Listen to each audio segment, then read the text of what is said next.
যদি কোনো ব্যক্তি রাতের বেলায় ঘুমানোর পূর্বে এই ছোট্ট একটা সূরা 4 বার পাঠ করে ঘুমাতে পারে, তাহলে আল্লাহর রাস্তায় 4000 দিরহাম দান করলে যে সওয়াব হয়, সেই পরিমাণ সওয়াব ওই ব্যক্তির আমলনামায় দিয়ে দিবেন। সুবহানাল্লাহ। এই আমলটা স্বয়ং নবী করিম সাল্লাল্লাহু আলাইহি ওয়াসাল্লাম তার প্রিয় সাহাবী আলী রাদিয়াল্লাহু তাআলা আনহুকে শিখিয়েছিলেন।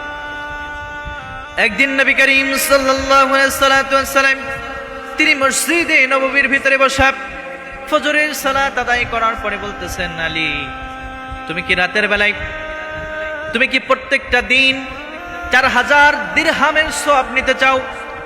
তুমি কি প্রত্যেকটা দিন 4000 দিরহাম আল্লাহর রাস্তায় দান করার সওয়াব নিতে চাও? বললেন, ইয়া রাসূলুল্লাহ, ইয়া হাবিবাল্লাহ, অবশ্যই অবশ্যই আমি আল্লাহর রাস্তায় 4000 দিরহাম দান করার সওয়াব নিতে চাই। বলল, শোনো আলী, বেশি কিছু করা লাগবে না।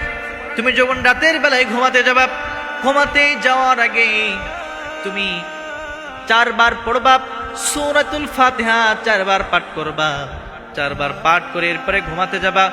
যখনই তুমি 4 বার সূরা ফাতিহা পাঠ করে ঘুমাতে যাবা, আল্লাহ তাআলা তোমার আমলনামায় 4000 দিরহাম সদকা করলে যে সওয়াব হয়, সেই সওয়াব তোমার আমলনামায় দান করে দিবে। সুবহানাল্লাহ। 4000 দিরহাম বাংলাদেশি টাকায় প্রায় 1.5 লক্ষ টাকার মতো। একটু চিন্তা করে দেখেন, আপনি কি 1.5 লক্ষ টাকা প্রত্যেকটা দিন মানুষের কাছে দান করতে পারবেন নাকি? আপনার আমার মতো মানুষ কিন্তু 1.5 লক্ষ টাকা প্রত্যেক দিন দান করতে পারবে না। কিন্তু ছোট্ট একটা সূরা রাতের বেলায় ঘুমানোর আগে যদি আপনি আমল করতে পারেন, আল্লাহ তাআলা 1.5 লক্ষ টাকার মতো আল্লাহর রাস্তায় দান করলে যে সওয়াব হয়, আপনার আমলনামায় সেই সওয়াব দিয়ে দিবেন। সুবহানাল্লাহ। তাহলে প্রিয় ভাই এবং বোনেরা আমার, আপনারা ছোট্ট একটা সূরা আমল করতে পারবেন না ইনশাআল্লাহ?